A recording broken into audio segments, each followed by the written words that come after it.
الحمد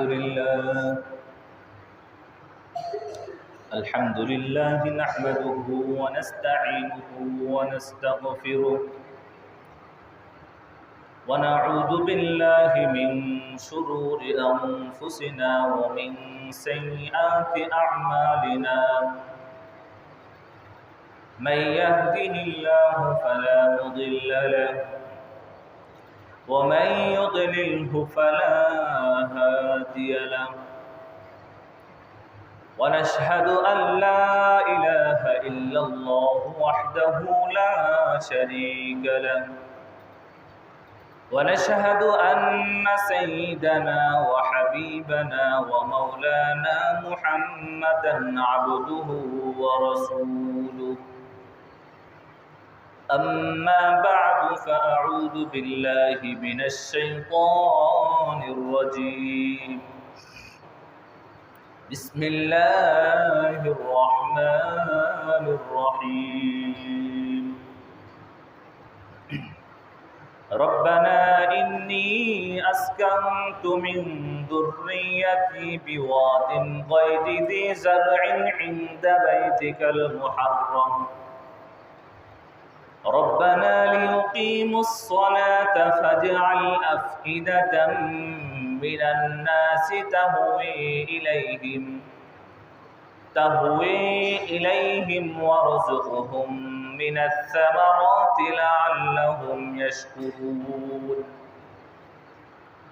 وقال النبي صلى الله عليه وسلم خير ماء على وجه الأرض ماء زمزم فيه طعام من الطعم وشفاء من السقم وقال تعالى في شان حبيبه ونبيه صلى الله عليه وسلم إن الله وملائكته يصلون على النبي يا أيها الذين آمنوا صلوا عليه وسلموا تسليما نماز درود پڑھی اللهم صل على محمد وعلى آل محمد كما صليت على إبراهيم وعلى آل إبراهيم إنك حميد مجيد اللهم بارك على محمد وعلى آل محمد كما باركت على إبراهيم وعلى آل إبراهيم إنك حميد مجيد بلغ العلا بكماله كشف الدجى بجماله حسنت جميع خصاله صلوا عليه وآله سبحانك لا علم لنا إلا ما علمتنا إنك أنت العليم الحكيم سبحان الله وبحمده عدد خلقه ورضا نفسه وزنة عرشه ومداد كلماته سبحان الله وبحمده سبحان الله العظيم আলহামদুলিল্লাহ মহান আল্লাহ পাক রব্বুল আলামিনের আলিশান দরবারে হাজারো শুকর ও সুজুদ যে মহান আল্লাহ পাক রব্বুল আলামিন আমাকে আপনাকে জুমা নামাজ আদায় করবার উদ্দেশ্যে আল্লাহ তাআলার ঘর মসজিদে আসার বসার তৌফিক দান করেছেন এজন্য আমরা সকলে দিল খুলে কালিমাতুশ শুকর আদায় করি সকলেই বলি আলহামদুলিল্লাহ সম্মানিত হাজিরিন গত সপ্তাহে শিরক সম্পর্কে আলোচনা করা হয়েছিল এই সপ্তাহে হযরত ইব্রাহিম আলাইহিস সালামের যেই ত্যাগ এবং কুরবানি এর মাধ্যমে আল্লাহ তাআলা অনেকগুলো পরীক্ষা দিয়েছেন সবগুলো পরীক্ষায় হযরত ইব্রাহিম আলাইহিস সালাম উত্তীর্ণ হয়েছেন, এই সম্পর্কে এই সপ্তাহেও ইনশাআল্লাহ আল্লাহ তাআলা যদি তৌফিক দান করেন কিছু আলোচনা করার চেষ্টা করব। প্রিয় হাজিরিন, হযরত ইব্রাহিম আলাইহিস সালামের যখন ৮০ বছরের বেশি বয়স হয়ে গেল, তখনও নিঃসন্তান ছিলেন। আল্লাহ তাআলার কাছে দোয়া করলেন, ফাকালা ইন্নী যাহিবুন ইলা রাব্বি সায়াহদিন রব্বি হাবলি মিনাস সালিহিন। হে আল্লাহ, আপনি আমাকে নেককার, সালেহ, সৎ একজন সন্তান দান করেন। তো আল্লাহ তাআলা ফাবাশশারনাহু বিগুলামিন হালিম, সহনশীল একজন সন্তানের সুসংবাদ হযরত ইব্রাহিম আলাইহিস সালামকে দান করলেন। তো ইব্রাহিম আলাইহিস সালাম যেই সন্তানের সুসংবাদ পাইলেন, সেই সন্তানটির নাম হচ্ছে হযরত ইসমাইল আলাইহিস সালাম। ইব্রাহিম আলাইহিস সালাম থেকে আল্লাহ তাআলা অনেক পরীক্ষা নেবেন, অনেক জিম্মাদারি তার থেকে উঠাইবেন। এজন্য পৃথিবীতে যত পরীক্ষা, যে যত পরীক্ষা দেয় তার মর্যাদা তত বেশি হয়। একজন শুধু 5 পরীক্ষা দিল, সে 5 পাস, ম্যাট্রিক পরীক্ষা দিল, ম্যাট্রিক পাস। এভাবে ধারাবাহিকভাবে যদি পড়তে থাকে তো যতগুলো পরীক্ষা দিবে ততগুলো তার সনদ হবে, আর ততগুলো পরীক্ষায় পাশ করার কারণে তার সম্মানটা ওরকম আল্লাহ তাআলার কাছে এবং মানুষের কাছেও বৃদ্ধি পায়। তদ্রূপ হযরত ইব্রাহিম আলাইহিস সালামও আল্লাহ তাআলার কাছে অনেকগুলো বিষয় পরীক্ষা দিয়েছেন, আর আল্লাহ তাআলাও সুস্পষ্ট ভাষায় বলেছেন ফাআতাম্মাহুন। ইব্রাহিম আলাইহিস সালাম সবগুলো বিষয় উত্তীর্ণ হয়েছেন, পরীক্ষায় পাশ হয়েছেন। শেষমেশ এমন একটা পরীক্ষা দেওয়া লাগলো, যেই পরীক্ষার কোনো শেষ নেই, যেই পরীক্ষার কষ্টের কোনো শেষ নেই, যেটা সাধারণ কোনো মানুষের থেকে যদি এই পরীক্ষা নেওয়া হতো তাহলে পাশ করার কোনোই সম্ভাবনা ছিল না। সেই পরীক্ষা হচ্ছে আল্লাহ তাআলা ইব্রাহিম আলাইহিস সালামকে স্বপ্নে দেখাইলেন যে তুমি তোমার স্ত্রী হাজেরা আলাইহিস সালামকে এবং তোমার নবজাতক যে পুত্র ইসমাইল আলাইহিস সালাম সবেমাত্র জন্মগ্রহণ করেছে, তাকে এমন একটা জায়গায় রেখে আসো যেখানে শুধু মরুভূমি ছাড়া আর কিছুই নেই, পাহাড় ছাড়া আর কিছুই নেই, খাবারের জন্য, বসবাসের জন্য কোনো উপযুক্ত স্থান না, এমন একটা স্থানে রেখে আসো। তো নবীদের স্বপ্ন, এটা আল্লাহ তাআলার পক্ষ থেকে এক ধরনের ওহী। নবীদের স্বপ্নটা বাস্তবায়ন করেনি, ওহীর একটা অংশই। ইব্রাহিম আলাইহিস সালাম স্বপ্নে দেখে স্বপ্নের জায়গাটাও দেখলেন। বসবাস করতেন ইরাকে, ইরাক থেকে রওনা দিলেন, আস্তে আস্তে অনেক দূর সফর করলেন, দেখলেন আমার স্বপ্নের যে জায়গা সেটা এখানে কিনা। সাথে আদরের স্ত্রী হযরত হাজেরা আলাইহিস সালাম, এক তো ছোট স্ত্রী, আবার দ্বিতীয়ত তার ঘরে সন্তান হয়েছে। সারার ঘরে সন্তান হয় না দেখে তেমন মহব্বত ছিল না, কিন্তু হাজেরা আলাইহিস সালামের উপর আলাদা একটা মহব্বত ছিল যেটা সারার উপরে ছিল না, কারণ সে ছিল নিঃসন্তান আর হাজেরা আলাইহিস সালাম ছিলেন গর্ভধারিণী সন্তানের মা। এই জন্য মহব্বত এবং ভালোবাসা বেশি ছিল। যাই হোক, আল্লাহ তাআলা এই ভালোবাসার কারণে ইব্রাহিম আলাইহিস সালামকে বললেন এমন একটা জায়গায় রেখে আসো যেখানে কিছুই নেই। যাইতে যাইতে কিছু দূর যাওয়ার পর দেখে আমার স্বপ্নের জায়গা কি এখানে কিনা, দেখে না, যেইখানে স্বপ্নে দেখেছিলাম সেই স্থান এটা নয়। আবার যাইতে লাগলেন, আবার কিছুদিন যাওয়ার পর দেখলেন এই জায়গা কিনা আমার স্বপ্নের স্থান, দেখেন এইখানেও আমার স্বপ্নের স্থান না। এরপরে বর্তমান কাবা যেই জায়গা, এইখানে আসলেন। আসার পর দেখেন চার সাইডে পাহাড়, ধুধু মরুভূমি, আর কিছুই দেখা যায় না, খাবারেরও কিছু নেই। হযরত ইব্রাহিম আলাইহিস সালাম ইসমাইল আলাইহিস সালামকে এবং তার মা হাজের আলাইহিস সালামের সাথে কিছু কথা বলে রেখে চলে যাইতেছে। যখন হযরত ইব্রাহিম আলাইহিস সালাম কিছু দূর চলে গেলেন, হাজের আলাইহিস সালাম মনে করলেন হয়তোবা দূরে কোথাও যাইতেছেন জরুরত ছাড়ার জন্য, আবার হয়তোবা আমার সাথে কথা বলার জন্য আসবেন, অথবা আমাদের সাথে হয়তোবা তিনি বসবাস করবেন। হাজের আলাইহিস সালাম এতরূপ মনোভাব নিয়ে দেখলেন যে ইব্রাহিম আলাইহিস সালামকে আর বেশি দেখা যায় না, একবারে ছোট দেখা যাইতেছে দূরে হওয়ার কারণে। দৌড়ে গেলেন হাজের আলাইহিস সালাম হযরত ইব্রাহিম আলাইহিস সালামের কাছে, বলতেছে আপনি কোথায় যান? স্বামীর কাছে জিজ্ঞাসা করতে, স্বামী গো আপনি কোথায় যাইতেছেন আমাদেরকে এখানে রেখে? বলতেছে আমি আমার দেশে ইরাকে চলে যাইতেছি। বলতেছে আল্লাহুল্লাযী আমারাকা বিহাদা, আল্লাহ তাআলা কি আমাকে এইখানে রেখে যাওয়ার জন্য ওর কেউ আদেশ করেছেন? আমার ওই আল্লাহ কি আপনাকে এখানে আদেশ করেছেন আমাকে রেখে যাওয়ার জন্য?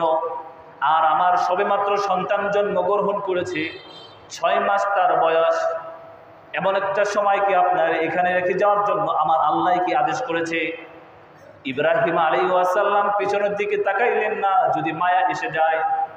হাজের আলাইহিস সালামের দিকেও তাকাইলেন না, শিশু ইসমাইলের দিকেও তাকাইলেন না, যদি মায়া এসে যায় কান্না জড়িত হয়ে যায়।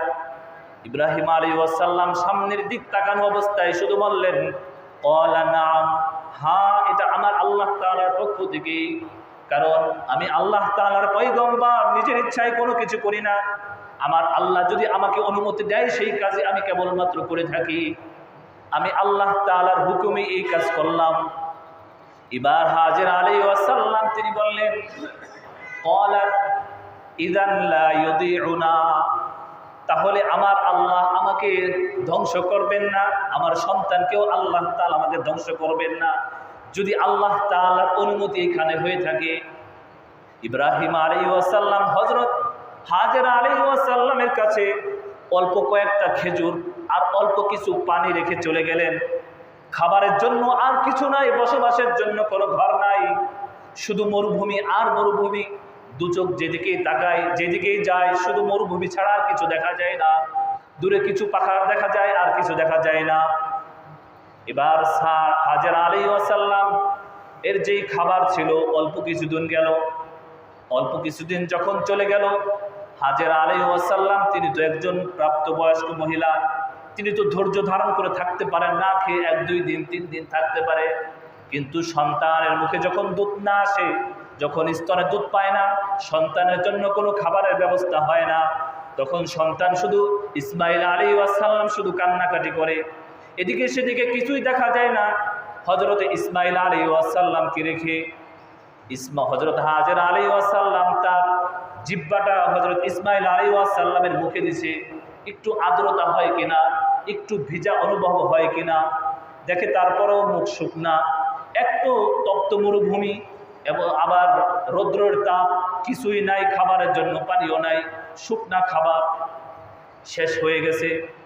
হাজের আলাইহিস সালাম এবার সন্তানের জন্য মায়া অনুভব হইতেছে, কান্না চলে আসে, কিন্তু কান্না কাকে শোনাইবে, কান্না কাকে দেখাইবে, একমাত্র আল্লাহ তাআলা ছাড়া আর কোনো ভরসা ছিল না।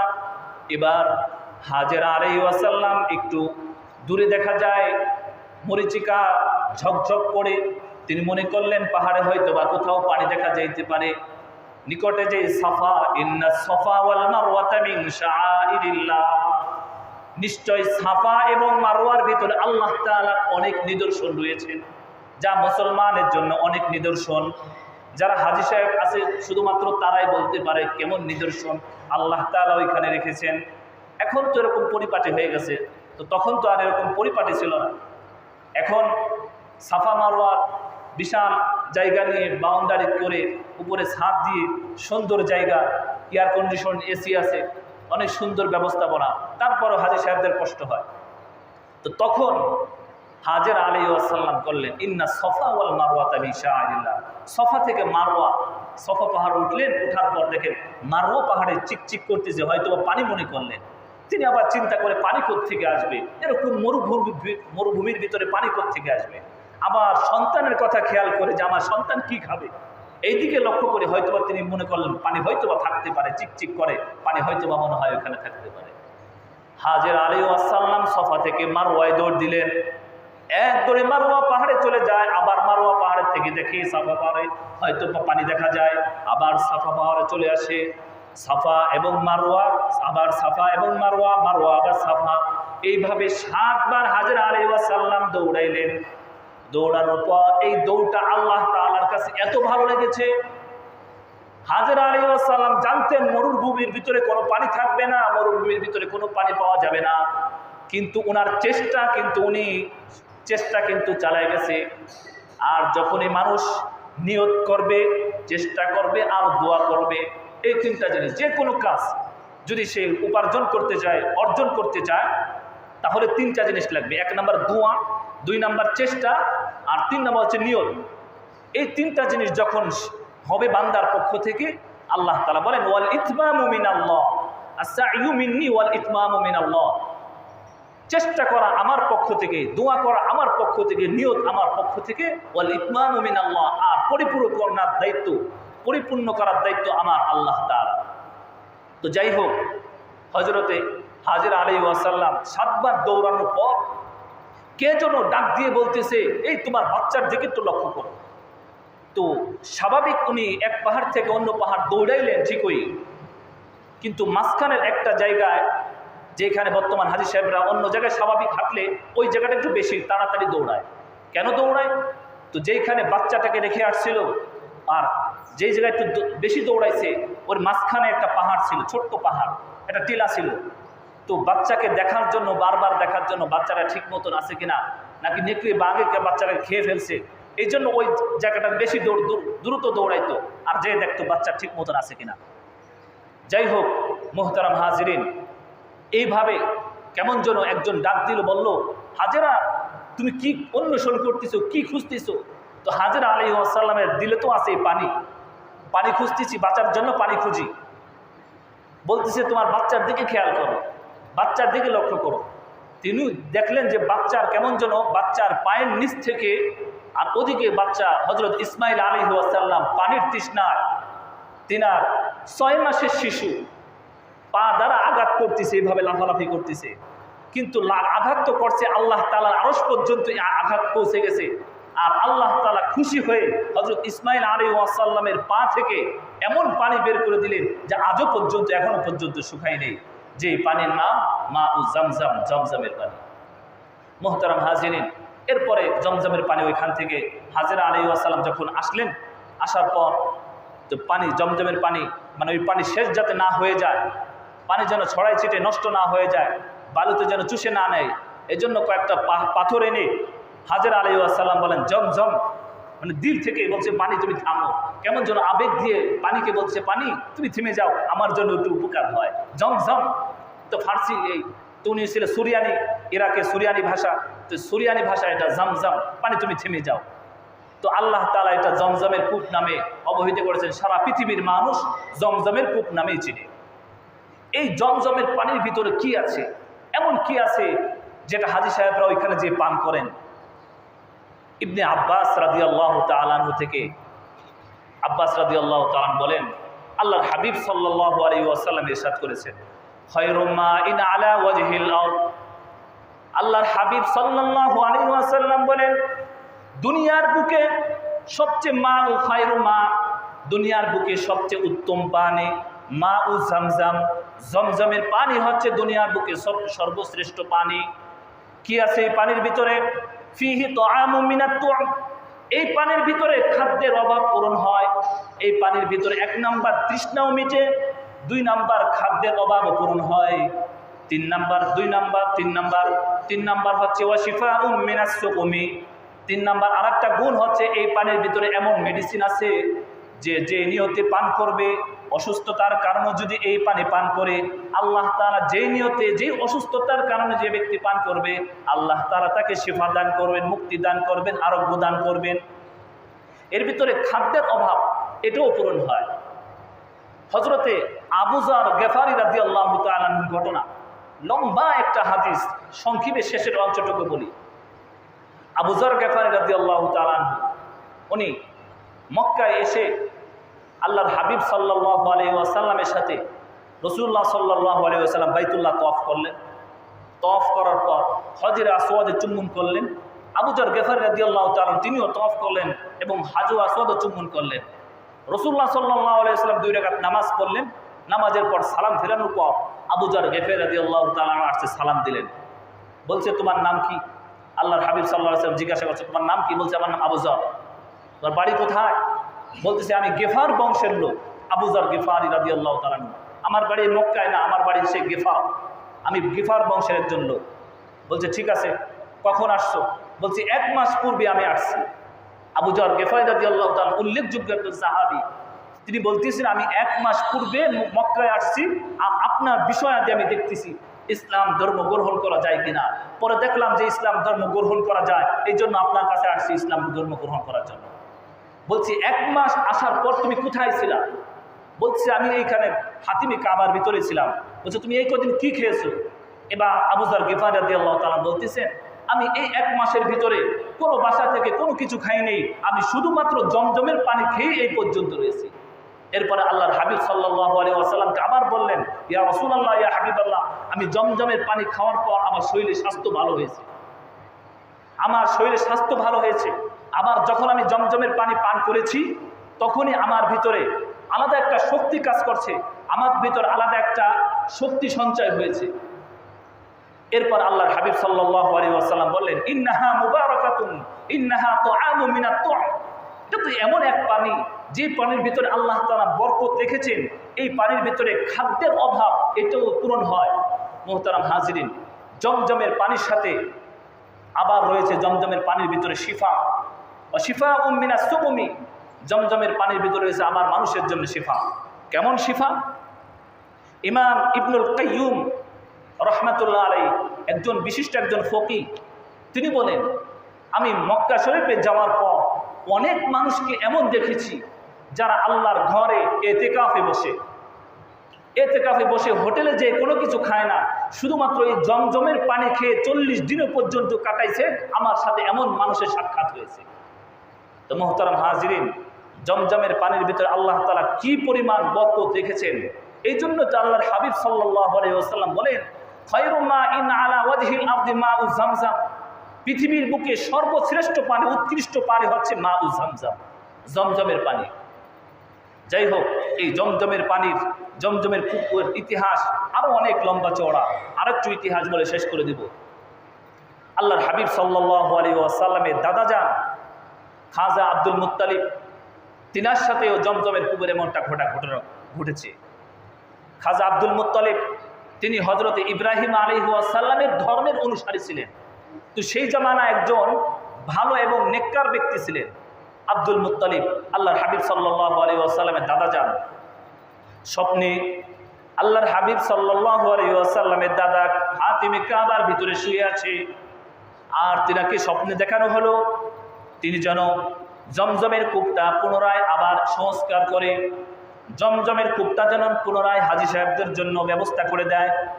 কারণ কবিলায় বনু জুরহুম, এরা হযরত হাজরা আলাইহিস সালাম থাকা অবস্থায় এই গোত্রের লোকেরা মক্কায় অবস্থান করতেছিল।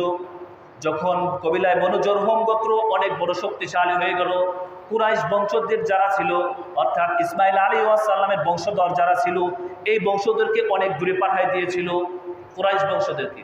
এরপরে আবার যখন কুরাইশ বংশ শক্তিশালী হলো, কবিলায় বনু জুরহামকে একবারে মক্কার থেকে উৎখাত করে দিল। উৎখাত করে দেওয়ার পর কবিলায় বনু জুরহাম যখন এইখান থেকে সবকিছু নিয়ে যাইতেছিল, এই জমজমের কূপটাকে একবারে চিরতরে বন্ধ করে দেওয়ার জন্য সব আবর্জনা, ময়লা আবর্জনা দিয়ে জমজমের কূপকে বন্ধ করে দিয়েছিল। দীর্ঘদিন যাবৎ জমজমের কূপের কোনো নাম নিশানা ছিল না, মানুষ চিনত না। খাজা আব্দুল মুত্তালিবকে স্বপ্নে দেখানো হলো, আব্দুল মুত্তালিব তুমি জমজমের কূপটাকে আবার পুনরায় সংস্কার করো, আবার নতুন করে চালু করো। কিন্তু জমজমের কূপ কোথায় কেউ তো আবু তালেব জানে না, আব্দুল মুত্তালিব জানে না। এরপরে একদিন, 2 দিন, 3 দিন স্বপ্নে দেখলেন, কিন্তু স্বপ্নে দেখে জায়গাটাও চিহ্নিত করতে পারে না। এমন এক জায়গা খুঁজে আরেক জায়গা খুঁজে হারেসকে নিয়ে, তার সন্তান হারেসকে নিয়ে আল্লাহ হাবিব সাল্লাল্লাহু আলাইহি ওয়াসাল্লাম একজন চাচা হারিসকে নিয়ে বিভিন্ন জায়গায় খুঁজলেন, কিন্তু খুঁজে কোনো জায়গায় পায় না। এরপরে উনি মানত করলেন, যদি আমি জমজমের কূপ পেয়ে যাই, হাজী সাহেবদের জন্য আমি উৎসর্গ করবো, ওয়াকফ করে দিব। আর আমার যে সন্তানাদি আছে 10 জন সন্তান, এই 10 জন সন্তানের ভিতরে একজন সন্তানকে আমি এই কূপ পাওয়ার কারণে যদি পেয়ে যাই, আল্লাহ রাস্তায় কুরবানি করবো। এই মানত তিনি করে ফেললেন। তো মানত যেদিন করলেন, পরের দিন কূপ খনন করে কূপ পেয়ে গেলেন, জমজমের কূপ। এখন মানত তো তার পূরণ করতে হবে। স্বপ্নে এটাও দেখলেন মানত পূরণ করার কথা বলতেছে, যে তুমি স্বপ্নে যে মানত যে করছিলা, মানত তোমার পূরণ করতে হবে। যাই হোক, মানত পূরণ করার জন্য এখন কাকে কুরবানি করবে, আল্লাহর জন্য কাকে জবাই দিবে, সন্তান 10 জন কাকে কুরবানি দিবে। ঘটনা এমন ঘটেছে যে কেউ প্রস্তুতি গ্রহণ করে না, কেউ বলে না যে আমাকে কুরবানি করো। আল্লাহর হাবিব সাল্লাল্লাহু আলাইহি ওয়াসাল্লামের বাবা আব্দুল্লাহ, তিনি বললেন যে বাবা আমাকে কুরবানি করেন, আমি কুরবানির জন্য প্রস্তুত আছি।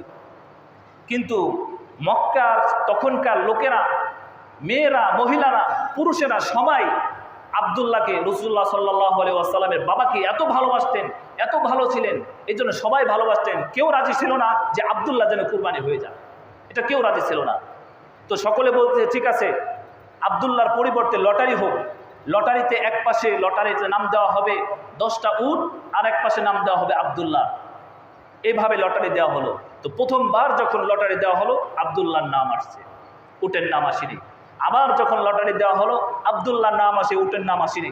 10টা করে উট উনি মানত করতেছেন আর লটারি দিচ্ছেন। এইভাবে দিতে দিতে 9 বার যখন লটারি দেওয়া হলো, 10ম নম্বর বারে আব্দুল্লাহর নামের পরিবর্তে এই উটের নাম আসলো। আর খাজা আব্দুল মুত্তালিব তিনি 100টা উট আল্লাহর জন্য মাজবাহে জবাই করে দিলেন। মুহতারাম হাজিরিন, এই জন্য আল্লাহর হাবিব সাল্লাল্লাহু আলাইহি ওয়াসাল্লামের একটা নাম এমন আছে, ইবনু জাবিহাতাইন, 2 জবেহকারী, 2 জন জবেহের সন্তান। অর্থাৎ হযরতে ইসমাইল আলাইহিস সালামকেও আল্লাহ তাআলা জবেহ করার জন্য অনুমতি দিলেন, আর জবাই হইল না। ইসমাইল আলাইহিস সালামের পরিবর্তে আল্লাহ তাআলা জুম্বা জবাই করে নিলেন। তো ইসমাইল আলাইহিস সালামকে হুকুম হয়েছিল কিন্তু জবাইয়ের, ইসমাইল আলাইহিস সালাম জবাই হইলেন না। আর ওদিকে তিনার ঐরজাত বাবা হযরত আব্দুল্লাহ, তিনাকেও জবাই করার জন্য হয়ে গেছিল, কিন্তু আল্লাহ তাআলা পক্ষ থেকে পরবর্তীতে ফায়সালা হলো, তো জবাই হইলেন না। এই জন্য আল্লাহর হাবিব সাল্লাল্লাহু আলাইহি ওয়াসাল্লামকে ইবনু জাবিহাতাইন বলা হয়।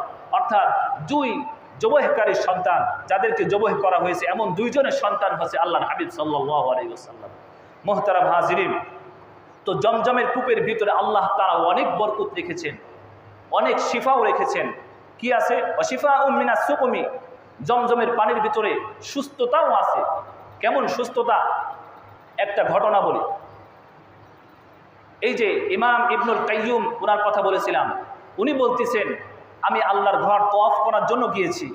যাওয়ার পর আমার শরীরে এমন রোগ হয়েছে, অনেক ডাক্তার কবিরাজ দেখাইছে ওইখানে থাকা অবস্থায়, কোনো কিছুতে কোনো ধরনের পরিবর্তন হয়নি। কিন্তু আমার দিলে একটা হাদিস নাড়া দিল।